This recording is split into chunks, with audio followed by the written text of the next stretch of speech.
the Mixing Music Podcast. I'm your host, Dee Kei, and with me, as always, is my lovely co-host, Let's go, Luigi! Lu! You know, it's kind of funny. So growing up, I always actually played as Luigi. Anytime I played Mario, I always played as Luigi. Not because of my name, just because he's Luigi. Yeah, it's green.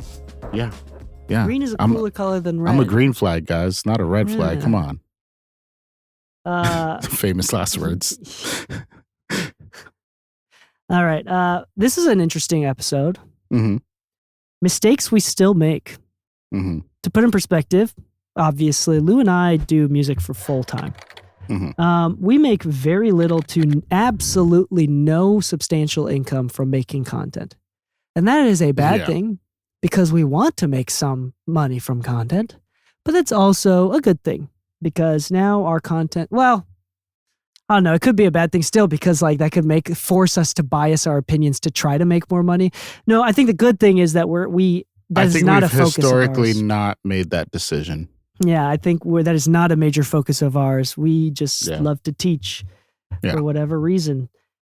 I want to talk about, I wanted to make this episode about mistakes that we still make.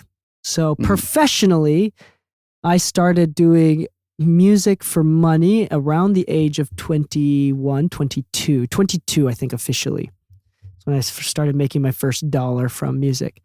And that is, I think I started trying at 21 and made my first dollar from music at 22, if I understand. And then it was about, so what is that? 2016 is when I started paying rent with music. Mm-hmm.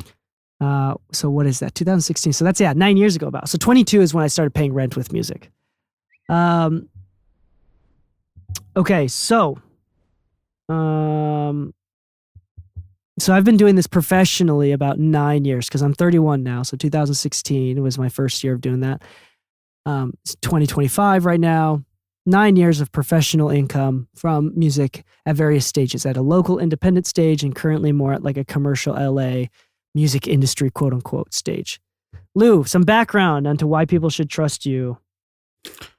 Oh, okay. Putting on the spot to have people trust me. Yeah. Because anytime somebody says, trust me, bro, it works out. Well, I mean, there's more value of like the mistakes made by someone that's doing this. I mean, realistically, like if there was a reason to say that somebody should heed the words I'm saying is because I've gone from just being the guy that plays in a band and practices in his parents' garage to engineering shows for 27,000 in the audience to having a gold plaque, and me and Dee Kei are both voting members of the Grammys. We've been able to be in the room and rub shoulders with some of the most, sought after names, and we kind of know these same people on a first name basis. Like, it's not that we're saying that, our expertise is so much more valuable than the average person, but we do come from a place where, you know what? We make a living we from know this. That there's a difference between those who can make a living from it and those who want to. And there's very clear differences in the practices, and certain practices have to be dropped before you can get from wanting to actually making money in this. Yeah. We're going to do a vulnerable episode. Vulnerable because we still make mistakes. No matter how far you get, you will still make mistakes. But the further you get, the tolerance for how many mistakes you can be making starts to shrink. Yeah, and if you have a high quality, high trust brand that you're in charge of, it's actually kind of like against your interests to share what mistakes that you make. You kind of want to hide them from like a strategic PR place. So that's the risk that we're taking, is like current clients hearing this and being like, ooh, this is actually really, really important to us. And whatever. Mm-hmm. I don't care. Because I'm also admitting that these are things that I'm actively working to get better on. Some of these are very simple. Some of these are really complicated and not a quick fix. Some of these are just remembering. Like, for example, I think Lou and I have like 3 or 4 that we have written down. I'll go first. Mm-hmm. Number 1 for me is I often forget.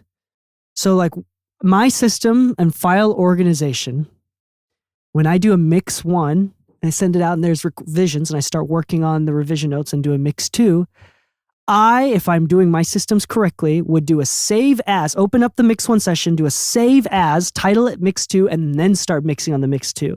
Just in case the client wants to start back over at mix 1 or wants to just rebounce mix 1 because there was something else weird, right? Yeah. Sometimes I am stupid and I forget to do a save as because I'm too excited to do the revisions, and I forget to save as, and I just start doing mix 2 notes and be like, oh crap, and I'll like do a save as midway into it. Yeah, sometimes I forget to do that. I'm a little bit, my file management slips at times. So we talked about this earlier where I think I actively decide against that for one reason, and it's just more something that's built on other habits that I've built, which is if you guys don't know, Pro Tools has a very good little feature that I'm sure every DAW has at this point, or if not, Pro Tools was last in the game to add it, and I just know about it with Pro Tools. But it's the what do they call it? The auto backup save. But basically, you can tell Pro Tools to auto-save like a backup file. And you normally get it, I think it's like you save the 10 most recent versions and it autos backup. It'll do an auto backup every like 5 minutes that you're actively making changes in Pro Tools. Keyword there is you're actively making changes. If you just let the session stay open for an hour, it's not going to make, a backup every 5 minutes because you're standing idle. You have to actually make a change that it recognizes, and it'll be like, cool, we should back this up just in case the computer crashes. Well, you can change that setting to save every 1 minute and to save 999 copies before it even removes one of them to make an extra backup for you. Just to give you a reference, 999 minutes divided by what, an hour, 60? I'm not working on a mix for that long. There's almost never not going to be a backup of every little change I've made. And when you bounce a file, it actually does an auto backup save file. So I can always look at the file creation date and go back up to that backup. If there's an issue I made and I'm like, damn it, I deleted something, I wasn't supposed to delete it, and I can't undo this and that, I can always go to the backup. So I've actually created a system for my idiocy. I'll say it like that, because let's just be honest. You should be doing save as files. But knowing that some days I'm just lazy, I made a backup for myself. I put myself as part of my backup system. There you go. So for me, just with my systems, I also have the auto backup thing too, but I just need to be more mindful when opening sessions. Yeah. And making revisions. It's never when I start them. It's always when I'm like doing revisions, and I get too excited to just start and send off the revision. You are right by saying that sometimes you're just too excited that you forget to do it. Because sometimes you're like, oh yeah, we just need the reverb up a little bit on the lead. It's like, oh, okay, cool. Send a bounce. And you don't really think much of it because you're like, it's such a minor thing, but that little minor thing might be walked back.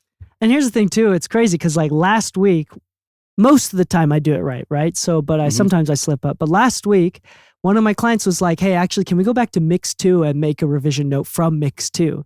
And we were like on mix 4 or something like that. So luckily, that was not one of the sessions that I slipped up on. I had a mix 2.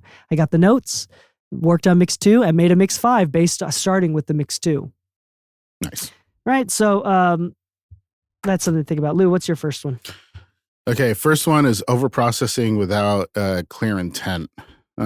Reason that one is I think everybody kind of does this where we kind of hear something that's wrong. Let's say like the kick drum, and we're starting to like process it.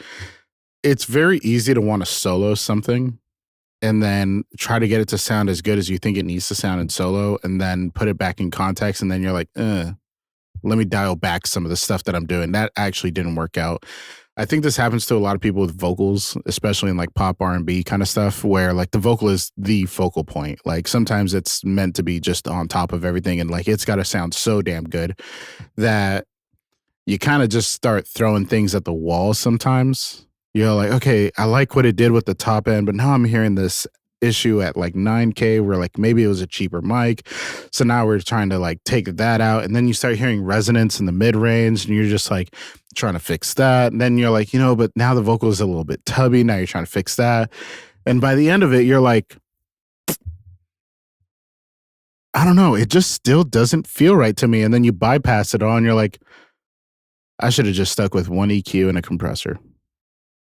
If I had just really taken a step back, I didn't need all this processing. And sometimes that happens even now where we're just kind of like, we hear something for the first time. Maybe you're working with a client for the first time and you're still kind of figuring out how you like to process their unique vocal or something of that nature.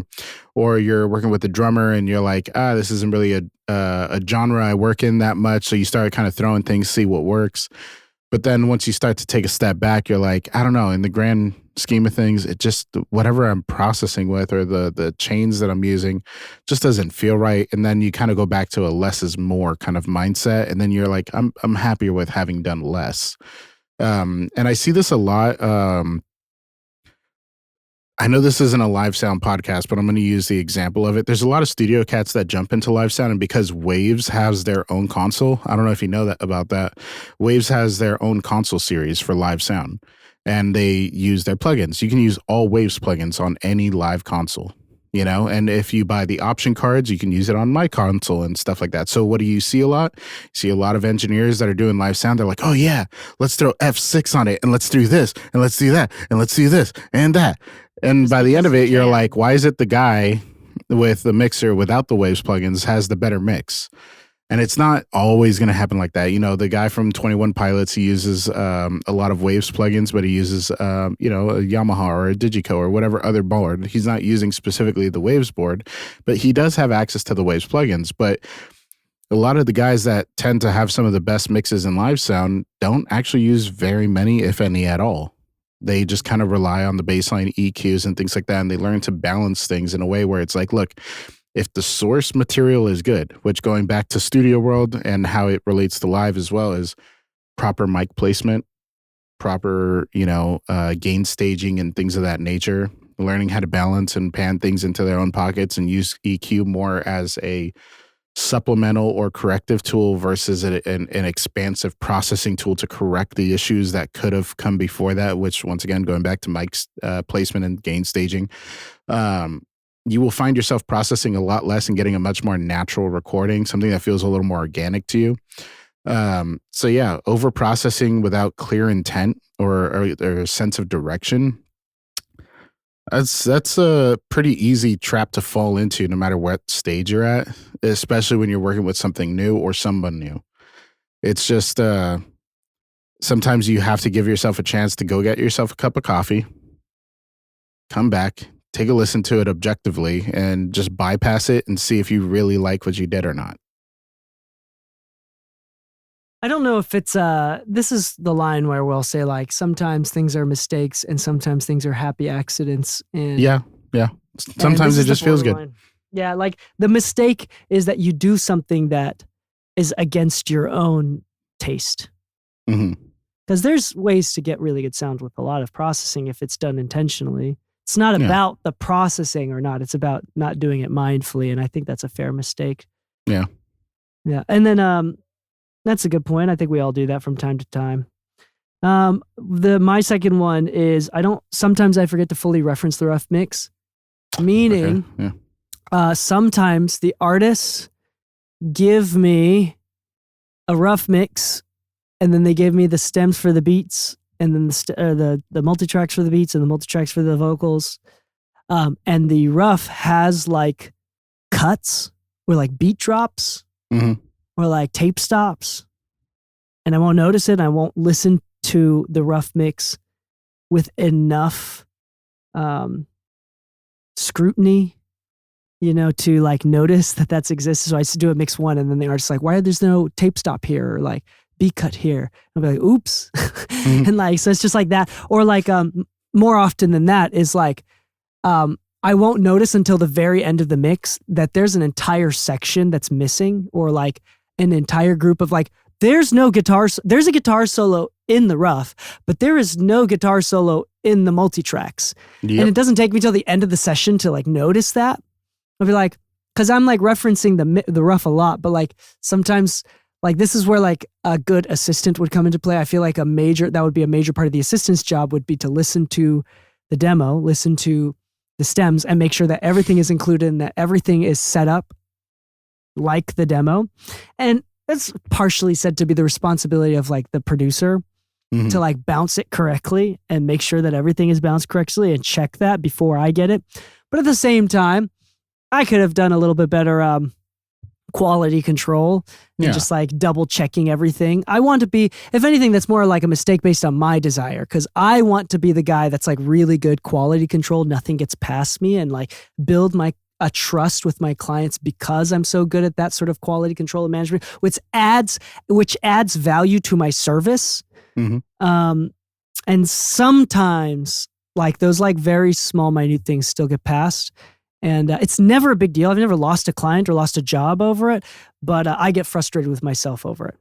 Yeah, I would agree with that. Just because I've had those situations. I will say that certain details should have been in the folders already. Like if there's a beat drop in the song, that should have kind of been processed in the tracks already. Of course. But it's very hard to go up to your client and be like, dude, what the hell? You know, because that's not the conversation we're having. At a certain point, it's like, hey, I noticed that there's no beat drop on this. I could do like verify and things of that nature, but I don't know if that's the processing you guys use. What exactly did you use to process that? Because if they're using something like some isotope plugins, or I forget which other ones are available to do these things, then we just kind of need to know so we can match it. But if it's something that we don't have and aren't able to match it exactly ourselves, then it would have been nice if that was included in the folder.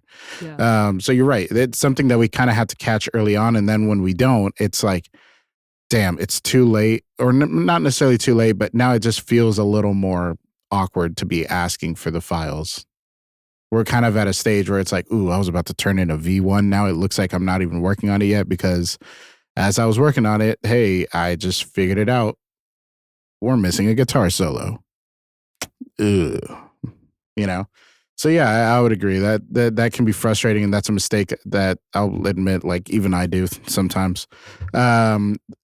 Recently, I was in a session where the drummer had communicated what drum set he was bringing, and because of that, I sent like an input list to the studio we were at and everything, and said, "Hey, I just need these things connected in advance." Blah blah blah.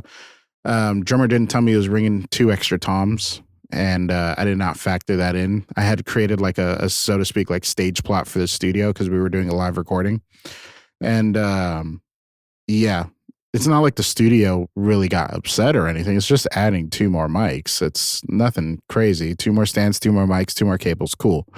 But I told them after they had patched the console for me. And when you're working on an SSL 9000 and everything gets like added to the end of the console that you last minute additioned, it's kind of annoying during gain staging to go from channel 10 all the way to channel 47 to gain up your last 2 toms. It's just one of those where it's like, now it's kind of an inconvenience, but had I known in advance, could have been less of an inconvenience.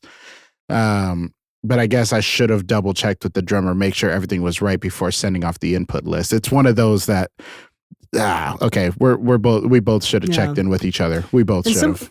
And that's again coming back to like, is it a mistake or an inconvenience or a happy accident? I feel like this is more of an inconvenience, but like, again, like the producer should have sent the stems right. But I call it a mistake because I'm trying to create a brand that is very high attention to detail as a main standing point. So I give myself a lot of pressure for this. What's your second one, Lou? Let's see here. Had it written down. Oh yeah, fader creep.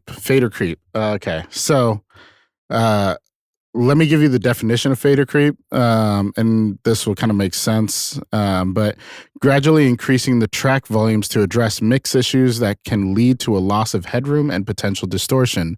The phenomenon known as fader creep often results from ear fatigue or low monitoring levels, prompting engineers to raise individual faders instead of addressing the root cause. Now, this is something that I had kind of heard of before when it comes to like mastering, even though it's not exactly strictly related to mastering.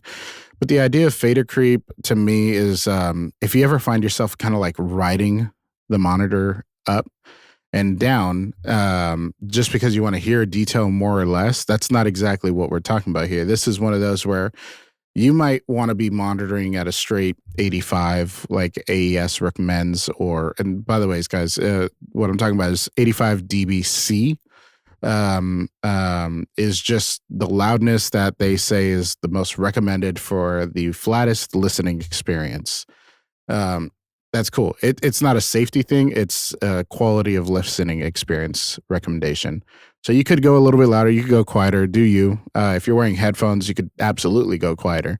But, what happens a lot of times is people are told to start quiet and they're not really used to it, or maybe they're not in an environment where quiet is necessarily the best. For instance, if you have noisy neighbors and stuff like that, you might want to turn up the speakers a little bit because certain things are kind of getting lost. So you might want to pop on some headphones due to the noise in your surroundings. But what ends up happening for a lot of people is they try to stick to that one volume position on their knob, right? If the tracks are naturally quieter, like they were all just tracked in, let's say minus 20 instead of like minus 18, minus 16, there's a couple decibels quieter kind of use in those tracks. You might start finding yourself throwing those faders up and up and up to the point where I've seen people's whose mixes, like all the drums are like at plus 12 on the fader, just because they were told they should mix quieter and they had a harder time listening to it. Then once they look at the master fader, that thing's actually pumping. You've got way less headroom. The tracks are starting to clip and this and that, all because you didn't want to just turn up your speakers. Something that I've done in the past is put an SPL meter next to my monitor controller just on my desk. And then I'll try to average between like 85 to like 90 decibels dBc. Depending on who you're talking to, that might be quiet, that might be loud. I know in like some recording situations, we've like back at In The Mix, we had some JBL PRXs with the subs, and there would be clients who are mixing their records at like 105, dBc in the room, like where like me and Dee Kei would probably put on earplugs preferably. But fader creep usually is applied to a situation where like you're just kind of monitoring quiet, and because of that you might say, oh, the kick drum feels like it needs to be a little bit louder. So instead of turning it up to see if you feel the bass or anything like that, I know that's kind of like a Jesse Ray thing where he's said in the past where he's like, typically I monitor pretty normally, but like sometimes when I'm working on the bass, I like to turn up the speakers and really hear the woofers move. And that's kind of just a preference point, but it does help with avoiding fader creep. But yeah, sometimes you're just pushing the fader up just because maybe you're just monitoring too quiet for that moment. Maybe your ears are fatigued or something, but fader creep is kind of normal. A lot of people just start pushing faders, and at a certain point, sometimes the solution was to take one of the other faders down instead of continually pushing everything up until it feels balanced again, or whatever issue you seem to have encountered goes away. So I know like with all of these, it's supposed to like humanize mistakes and be like, oh yeah, I make those too. But this is not me saying anything or making any sort of statement. Mm-hmm. Just naturally, I have never had a problem with fader creep. Yeah. I've never had, just my brain just doesn't make mistakes in that way, but it probably does in other ways. Yeah, that's interesting. I think that makes sense. These mistakes why that differ between us because of that too. Yeah, just like we're not all going to be experiencing the same repetitive issues. Yeah. So if you felt crazy before, yeah, you are crazy, Lou. I know. I'm kidding. Oh wow, that's a mistake only you make. No, imagine. You know what? You're weird. You are factually weird. This is another mistake that I make. And I'm getting better at it, actually. This is one that I still make every once in a while, but I'm getting a lot better at it. And I'm growing more resilient to it. And I make this a lot less. But I've made the mistakes of being over agreeable and not good at negotiating and defending myself. Okay.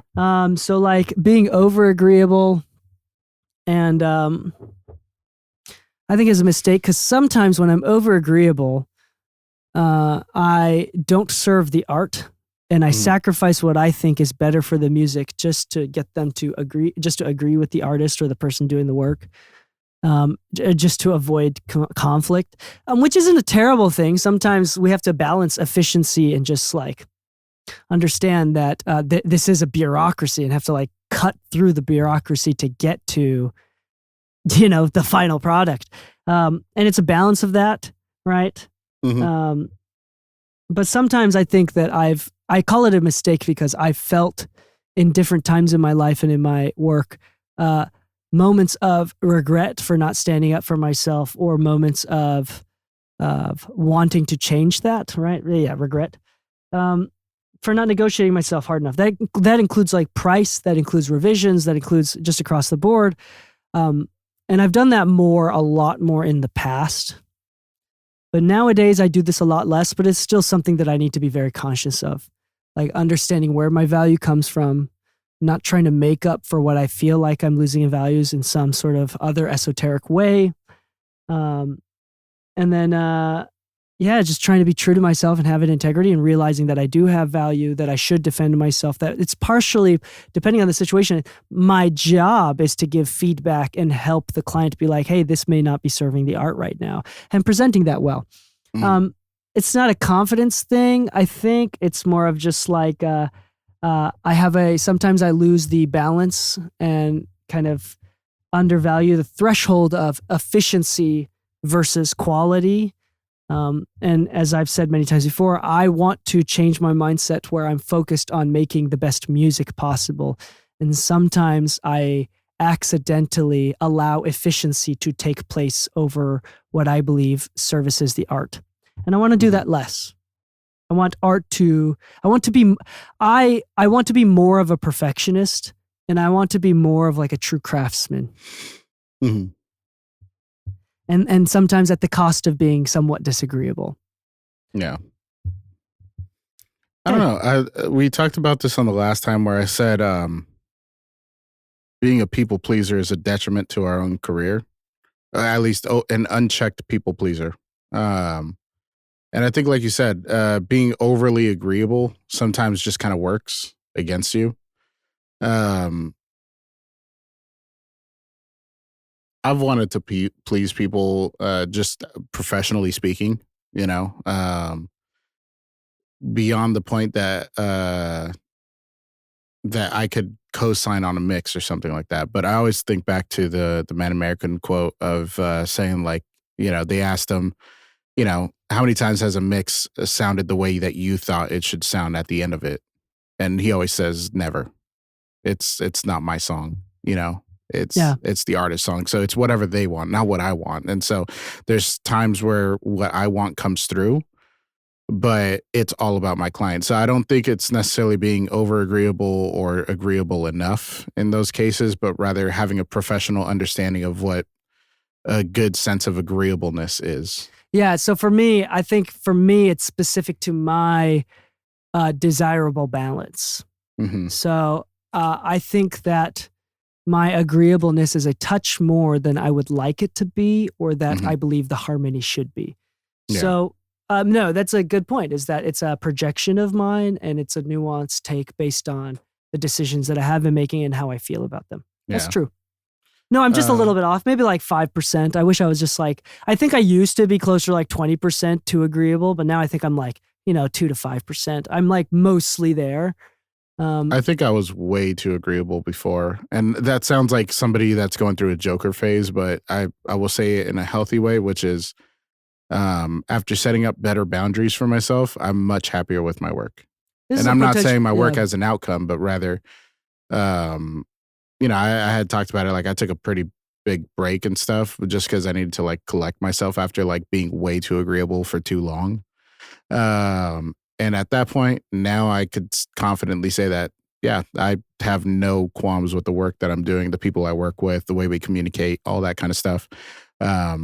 Significantly more effective and pleasing to do my job, and not just in a one way kind of thing where it's like, well, if you don't like working with me, I don't want to work with you. No, it's not that. It's just much healthier relationships all around. That's a whole nother possible Substack kind of article that I could conjure up, is like the dangers and the benefits of being hyper agreeable in a workplace, especially like in American context. because in like a Western American context, Yeah. the more agreeable you are, agreeableness out of the big five is the most correlated to income. Mhm. So like the lower agreeable you are, the more likely you are to make more income throughout your life. So Yeah. it's just really interesting. So like being able to have the difficult conversation with your boss and ask for a raise or ask for paid days off takes some disagreeableness to do.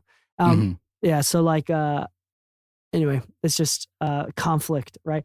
Okay. Yeah. What's your third thing? Do you have a fourth, or is it just the three, or what? I have a fourth as well. Okay, what's your third But thing? I think my fourth is simple. But my third is kind of a combination of two. It's neglecting proper monitoring and ignoring ear fatigue, which, as you could tell, kind of go hand in hand with each other. So ignoring proper monitoring is sometimes I'm thrown into a space where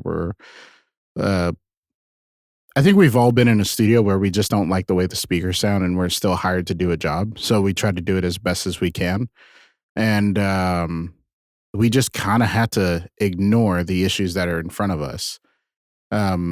When it's possible for me to just to fix it, I fix it. But sometimes because of time constraints or limitations of the space we're in, we have to ignore them. But that's not always the case. Sometimes you're in control of the issue and you need to be conscious and active about it. So, what this means is like if you're in your own home and you've been mixing for like 2-3 hours, just constantly, you haven't actually gotten up even for a drink of water or whatever, chances are your ears are fatigued. Your ears fatigue a lot faster than people think they do. And sometimes you're just in workflow mode. And as a guy with ADHD who loves being hyper focused because that's like the one fucking moment I have that I can sit down and ignore the world and just do my job. Sometimes it's hard to want to give up on that hyper focus, that motivation, that sense of just being nailed into what you're doing.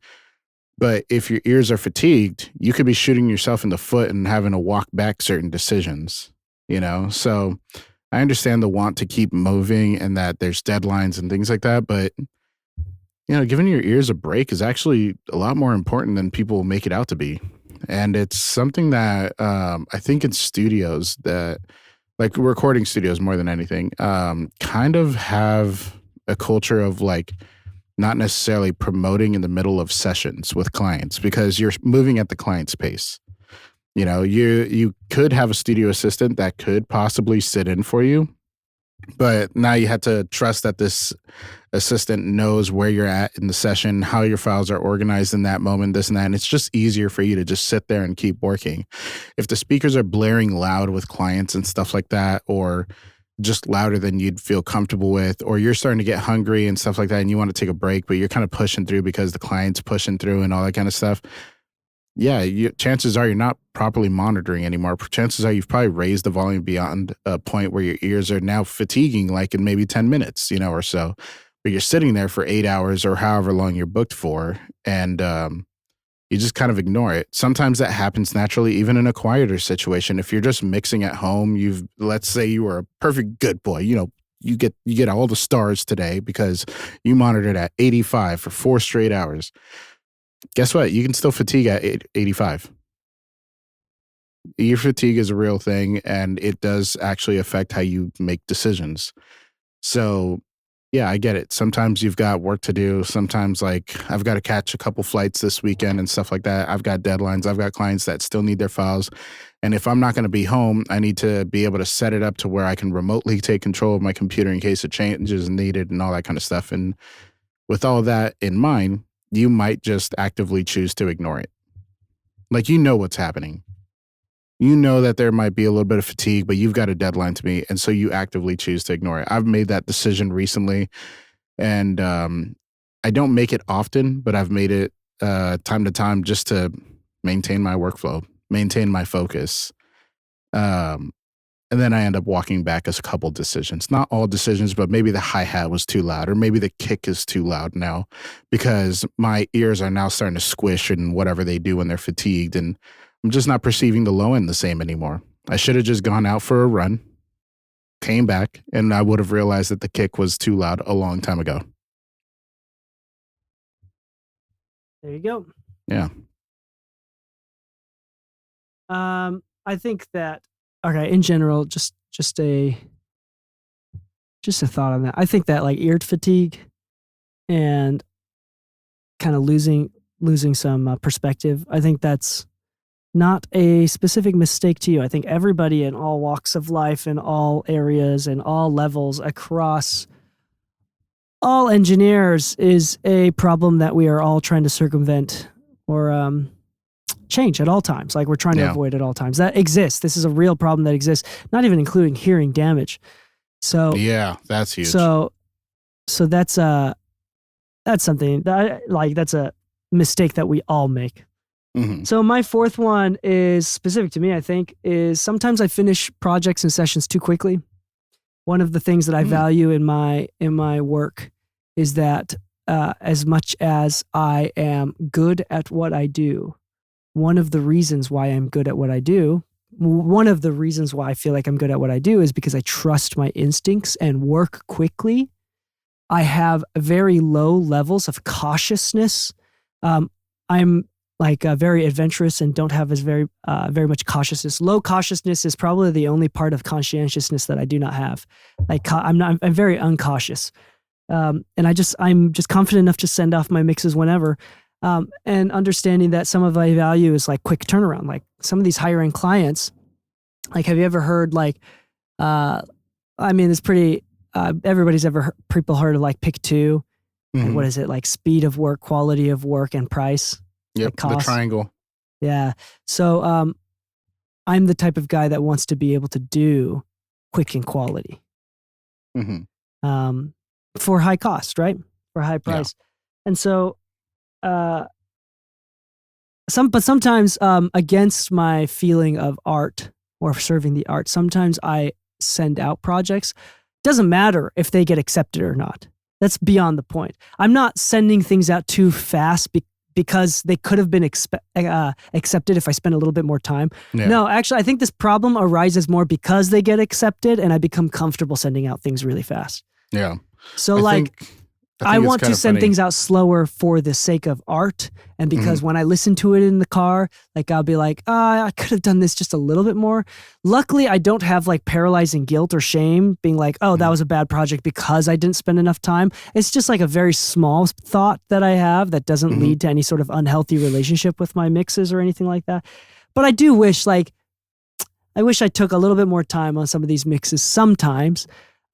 Even though they get accepted and they're doing well and get lots of streams. Like that's unrelated to, it's mostly how I feel about it and not how the clients feel about it. Yeah.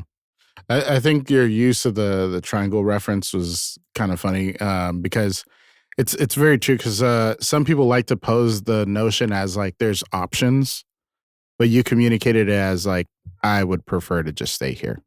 Fast and quality, which is not cheap. Which is kind of the brand I'm building. Yeah. I just like that you had a clear notion of where you wanted to land. Yeah. Yeah. It's well, yeah. And I do want to be fast, but I will always overvalue quality over fast is my point. Yeah. I want to have more value in quality over the fast, but I still want to have both. Yeah. I want to be a high-end mixer. I want to be a high-end mixer that charges a lot. If I could assume properly enough, you would not want to be on cheap and slow. You know what I mean?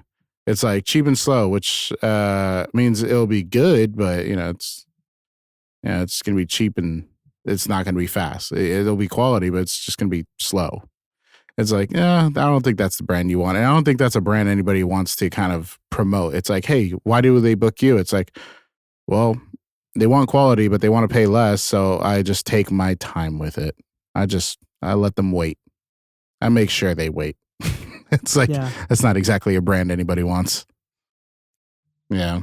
But as far as my last one, simple, very simple. It's kind of, I wouldn't say overlooking reference tracks, but misusing reference tracks. What I mean by that is, you ask somebody like what their reference is, and let's say it's like Deadmau5 for an electronic song. Cool. Ghost and Stuff. Cool mix. I think everybody's heard it enough to where like whether you like the mix or not, the mix is the mix, right? But if somebody comes to you and says, "Oh, I really love deadmau5," and you use deadmau5's records as like a reference, there's a difference between referencing it for like the energy, the hype, or referencing it for like, you know, the sonic content, the balance of like how loud are drums compared to bass, you know, versus like listening to it as like an overall production. Like, what is this song telling you through the mix? Like, why is it that they actually like deadmau5, you know, and not asking the clear question of, is it the way they process female vocals on it? You know, because like there's a very specific sound to electronic music, vocal mixing, where sometimes it's cool to have like loud delays and reverbs and make them big and washy, but at the same time really tight and focused, making autotune audible versus not audible. Like if we were going Celine Dion versus deadmau5 or whatever, you know, there's pretty clear differences in the mix.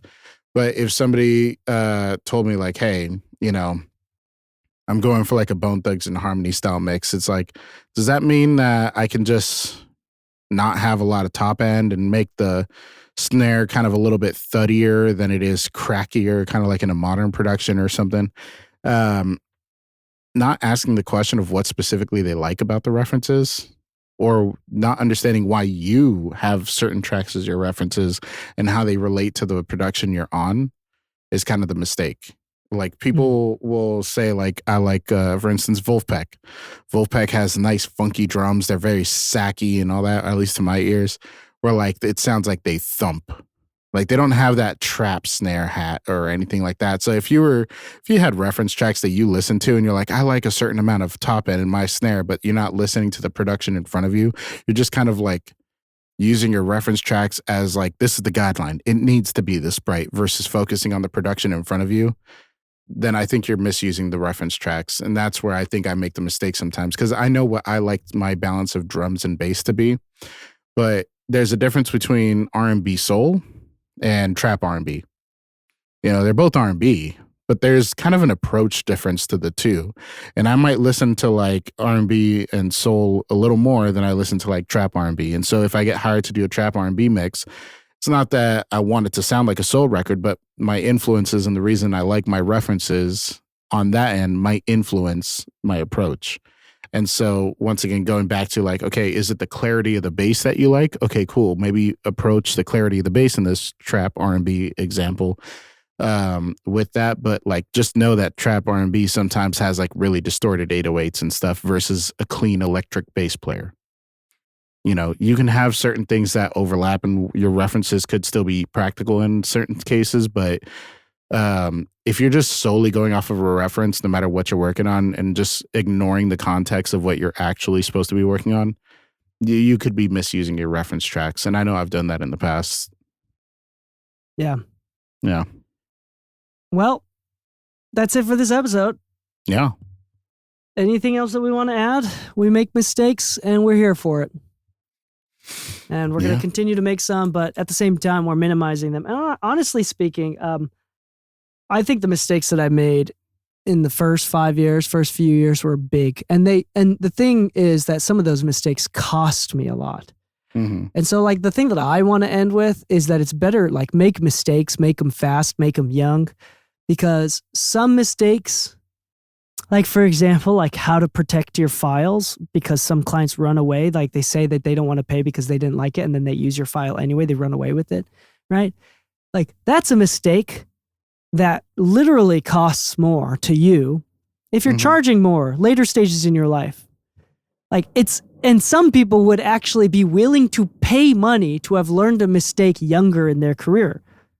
Like some mistakes have a actual monetary value to them. Yeah. So this is the thing. I think that many people are overly cautious, and you just need to be careful. And you want to make mistakes, but you want to learn from them too. Mm-hmm. Now I'm saying things that are pretty obvious, but my point is, when you're young and if you're just starting, if you're like beginner, intermediate, like be aware of the mistakes that you make. Don't externalize your mistakes and your problems. Like, don't blame other people. Don't say, oh, that other musician just has bad music and bad taste. That's why they didn't like me. There's nothing to learn or gain from that. Yeah. It's better. It can be unhealthy if you like over blame yourself, but it can be productive if that encourages you to improve your system and improve the way you work and the way you think as you're working. So just as a heads up, like take accountability, learn from that, make mistakes early, learn from your mistakes, and get better. Do not negate the value of experience. Do not negate the value of learning things, because there's a lot of very small, minute mistakes that we all make that there's no podcasts about because they're so small and they just happen randomly. And there's no real talks about them. On occasion, maybe there are, but little mistakes that we make. And they all range on borderline human error. Yeah. So like, and the only way to learn that and is to make those mistakes yourselves. Yeah. So that's something to be aware of. I hope everyone has a great week. Happy mixing, my friends, and stay saucy.